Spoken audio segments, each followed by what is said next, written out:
La tierra estaba casi muerta. Las ciudades seguían allí. Para ya no tenían vida. Las calles estaban vacías. Las cosas rotas. Los edificios quemados. Solo quedaban algunos soldados. Científicos cansados y gente escondida bajo el suelo. La humanidad había luchado por ecos, y había perdido cosas todo. En medio de silencio. Ese escucho un sonido débil. Como un golpe metálico. Después, otro. La gente pensó que era el viento o alguna perdidos. Pero no. Eran los sensores de alerta. Despertando otra vez. Los operadores, con los ojos rojos de cansancio. Se acercaron a las pantallas. Por un momento pensaron que era un error. Un fallo del sistema viejo, cuya casi no funcionaba. Pero cuando vieron los cifros, sintieron un frío en el pecho. La señal era real, muy real. La última flota enemiga venía directo hacia la tierra. No era una flota pequeña. No era un grupo perdido. Era la flota final. La más grande, que los no habían enviado jamás. Miles de naves. Todas moviéndose juntas como un enjambre oscuro. Tapaban las estrellas. Tapaban la luz. Parecía una sombra gigante avanzando para abajo. Todo lo que quedaba del mundo humano. Los soldados en la base se quedaron en silencio. Nadie gritó. Nadie corrió. Todos ya sabían lo que significaba. Esa señal significaba el final. El final de verdad. El comandante de la base. Un hombre viejo con cicatrices en la cara. Tomó el micrófono. Su voz era baja, pero firme. Atención. Todos los refugios. Preparen evacuación final. Todos los escuadrones. Listas de combate. La flota enemiga liga en 40 minutos. La gente en los refugios escuchó el mensaje. Algunos leyeron. Otros abras. Ecos antes de que el cielo se llenara de naves enemigas. La vida en la tierra era normal. La gente trabajaba, ría, viajaba y hacía planes para el futuro. Nadie imaginaba que, en un solo día, todo cambiaría para siempre. Es día luego cuando los humanos detectaron una señal desconocida en el espacio. Parecía un mensaje, pero no tenía palabras.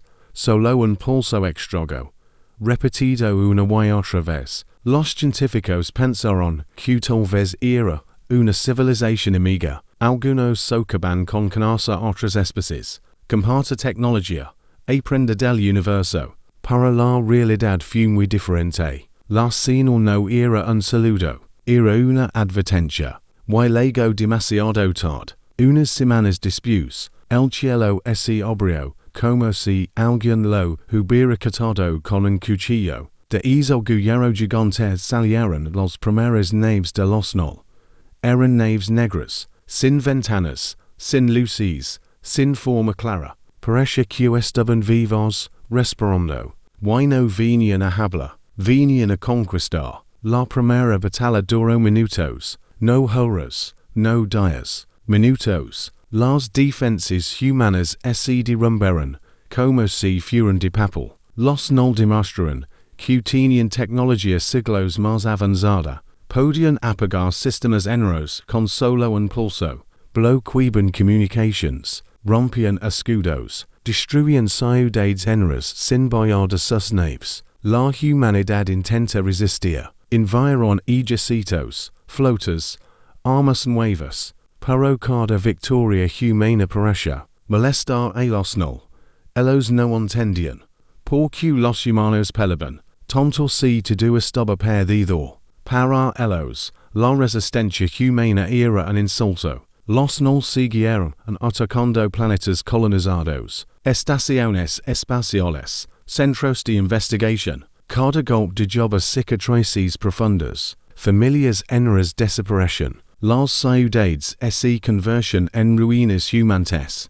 Poco a poco, la humanidad perdió territorios, perdió aliados, perdió esperanza. Pero algo extraño pasó. Cada vez que los no destruyen algo, los humanos regresen con una idea nueva, una tecnología improvisada, una estrategia loca que nadie esperaba. La humanidad era débil, pero creativa, torpe, pero impredecible. Y eso confundía a los nomos que cualquier arma. Los archivos registran un mensaje captado entre dos comandantes null. Los humanos no saben rendirse. Son un era del universo. Para los humanos, es insulto se convirtió en una razón más para loca. Para los null, se convirtió en el principio de su enojo. Y para la historia, fue el inicio del camino que llevó a la humanidad al borde del fin del mundo. Mientras la guerra seguía, y los no destruían todo a su paso, un grupo pequeño de humanos trabajaba en silencio. No aparecían en noticias, no salían en reuniones militares, en viajaban a las batallas. Eran científicos, ingenieros, pilotos y expertos que no creían en la victoria, pero sí creían en una última oportunidad. Ellos trabajaban en un proyecto tan peligroso que en los gobiernos querían mencionarlo, un plan que podría salvar a la humanidad o terminar de destruirla para siempre. Ese proyecto tenía un nombre prohibido, el martillo solar. La idea nació cuando los científicos notaron que los no tenían una debilidad, no podían acercarse mucho al sol. Su tecnología era poderosa, pero frágil ante la radiación extrema. Los humanos, en cambio, habían pasado décadas estudiando la energía solar. Y así surgió la locura. Y si convertimos al sol en nuestra última arma. El martillo solar era una red de satélites enormes, conectados entre sí, que podían redirigir la energía del sol y lanzarla como un rayo gigante. Un rayo capaz de destruir una flota entera. Pero para activarlo, alguien tenía que ir directamente a la órbita peligrosa, cerca del sol, donde todo podía fallar. El equipo que trabajaba, he vivía con miedo, dormían poco, comían menos, y sabían que no regresarían a casa. Si algo salía mal, muchos ya no tenían familia. En Ihoga, lo único que les quedaba era el proyecto, y la esperanza de que, algún día, los humanos darían de cura. El comandante del proyecto, una mujer seria, llamada Capitana Valera, repetía siempre la misma frase: no estamos construyendo un arma, estamos construyendo tiempo. Porque eso era el martillo solar. Tiempo extra para que la humanidad respirara, se organizara, o incluso hiera, si todo salía mal. Los no jamás imaginaron que una especie tan débil pudiera desatar algo tan peligroso. Ellos creían que los humanos solo hacían armas pequeñas, ruidosas, primitivas. No sabían que, cuando estaban acorralados, los humanos eran capaces de volverse más creativos que cualquier especie en la galaxia. Los informes secretos hablaban claro. El martillo solar estaba listo, pero incompleto. Podía funcionar, sí, pero nadie sabía cuánto duraría. Tal vez un disparo, tal vez dos, o tal vez explotaría antes de usarse. Y ahora, con la flota no acercándose a la tierra, el tiempo para duda se había terminado. La cuenta regresiva había comenzado. En todas las bases humanas, las pantallas mostraban el mismo reloj rollo parpadeando.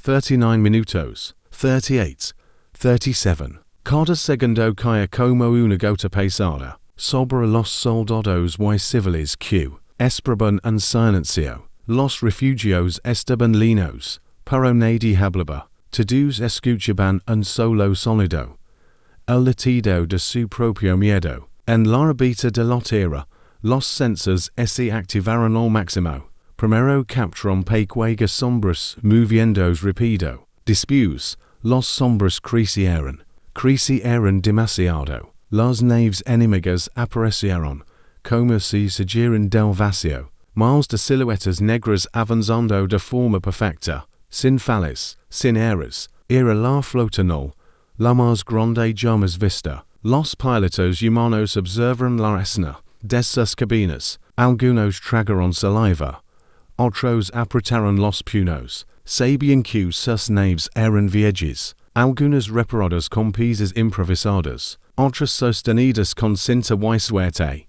pero aún así, incendiaron motors, no pensaban retroceder, los no enviaron mensaje abierto, captado en todo el planeta. Su voz no era una voz normal, era fría, metálica, sin emoción alguna. Pueblo humano, este es el fin, no cuidan de pie, no intentan lucrar, aceptan su destino. El mensaje no tenía odio ni rencor, solo certeza absoluta. Para los null, la guerra estaba decidida, pero en la base central. El comandante humano golpeó la mesa, no responden. No vamos a darles el gusto. Los cielos cambiaron de color cuando la flota enemiga entró a la atmósfera. Parecía que un eclipse gigante estaba cubriendo el planeta entero. Las naves no hacían ruido, pero su presencia pasaba como si aplastaran el aire mismo. Las primeras bombas de energía golpearon zonas vacías de la tierra. No buscaban destruir, buscaban intimidar. Una advertencia final. Los radares humanos mostraban un mapa lleno de puntos rojos. Era imposible contarlos. Era imposible saber cuál atacar primero. Los operadores respiraban rápido, intentando no entrar en pánico. En medio de caos silencioso. Sonó una alarma diferente. Una luz verde, pequeña, pero brillante, apareció en la pantalla principal. Era el mensaje desde la estación del martelo solar. Solo decía dos palabras. Estamos listos. El comandante humano miró las pantallas. La flota enemiga. El planeta temblando de miedo. Y por primera vez en mucho tiempo. Sonrió. Porque los no pensaban que la humanidad estaba acorralada. No sabían que estaban a punto de enfrentar algo que jamás imaginaron. La primera explosión iluminó el cielo y fuera. Un amanecer falso. Los pilotos humanos, ya formados en escuadrones, se lanzaron hacia la flota null, sin esperar una señal especial. Sabían que, si pensaban demasiado, el miedo los paralizaría. Mexo era moverse, dispara, pela, vivía. Las naves humanas rugian con motores viejos, pero con corazones valientes dentro de cada cabina. En cambio, los naves no avanzaban en silencio, como máquinas frías, sin emoción alguna. Cuando ambas fuerzas chocaron, el espacio se lleno de luces, chispas y restos metálicos flotando. Los no disparaban con precisión perfecta. Los humanos disparaban con rabia, con desesperación, con imaginación. Era un choque contra dos formas de existir. En los refugios, la gente escuchaba el temblor de las explosiones. Cada estruendo hacía vibrar las paredes. Algunos niños lloraban, pero sus padres les tapaban los oídos y repetían: aguanta, solo aguanta un poco más. En la estación del martelo solar, el equipo trabajaba a toda velocidad. La capitana Valera revisaba los controls, sudando a pesar del frío del traje espacial. Los satélites gigantes se alineaban alrededor del sol, como en cola de espejos, brillando bajo la luz argente. Comienzan la carga. Orden o Valera. Una esfera de energía empezó a formarse, creciendo poco a poco. Los sensores marcaban niveles peligrosos. Si la energía subía demasiado rápido, todo explotaría. Si subía muy lento, la tierra sería antes de disparar. Mientras tanto, en la superficie, el comandante humano observaba la batalla desde la base central. Cada minuto llegaban reports de naves derribadas, muchas humanas, algunas no, pero no había tiempo de lograr a nadie. No en una guerra como esta. Los no. Alva que los humanos seguían peleando, adjustron su formation, la flota enemiga comenzo a rodia el planeta, girondo and circulo perfecto, como una trampa mortal, era su movimiento final, las alarmas de la base humana se incendieron, impacto total en 5 minutos, en la estación solar. An ingeniero grito, capitana, la carga está al máximo, Valera no dudo, enlace completo, prepara rayo, los satellites empezaron a vibrar, al sol, que siempre había sido un amigo cálido, y lejano, ahora parece despertar con furia, un último mensaje llegó desde el comandante humano, Valera, si vas a cielo, hazlo, no tendremos otra oportunidad. La capitana respiró hondo, miró el sol, miró la tierra, y vio la mano con decisión absoluta, disparan. El rayo del martillo solar, no salió como una línea fina, no, salió como un rugido del propio sol. Una explosión de luz dorada atravesó el espacio, tan brillante que incluso los soldados en la superficie tuvieron que cerrar. Los ojos aunque estuvieron bajo tierra, la luz via a directo hacia la flotanol, moviéndose como un latigazo divino. Cuando toca la primera nave, no hubo una explosión ruidosa, hubo silencio, un silencio extraño, profundo, y después, la nave enemiga se desintegró a miles de partículas brillantes, una tras otra. Los naves no empezaron a caer. No podían escapar, el rayo era demasiado rápido, demasiado grande, demasiado furioso. Parece que el sol mismo estaba defendiendo a la humanidad. En la base central, los operadores miraban las pantallas, sin creer lo que veían. Están cayendo, gritó el rayo los está distrayendo a todos. Dio otro con lágrimas en los ojos. Los mapas llenos de puntos rojos comenzaron a avarcharse. Los círculos que marcaban la flota enemiga desaparecieron por como si alguien estuviera borrando manas del universo. En la estación del martillo solar, la capitana Valera sostenía los controles con fuerza. El traje espacial temblaba por la energía que irradiaba la estructura. Los satellites estaban al límite. Algunos comenzaban a deshacerse, otros se quemaban lentamente, unos seguían reflejando la luz del sol. Capitana, dio un ingeniero, el sistema no aguantara más. Valera volvió a mirar al sol, sus ojos reflejaban esa luz inmensa. Con o basta, susurró, y o basto, arbayo, en el planeta. El comandante humano recibió el último report, flota null, destruida, no quedan enemigos en habita. El comandante cerró los ojos, no sonrió, no gritó, solo dejó caer el cuerpo en la silla, como si todo el peso de la guerra finalmente lo hubiera alcanzado. En los refugios, la noticia llegó por altavoces viejos y rotos, la humanidad ha ganado. Primero hubo silencio, luego un lento suave, después risas, y al final, gritos de alegría que se mezclaron con lágrimas, abrazos y voces temblorosas diciendo, lo logramos, sigamos vivos, el cielo, antes oscuro, empezó a aclararse, los restos de las naves enemigas caen como polvo brillante. Como si el universo quisiera pintar un amanecer,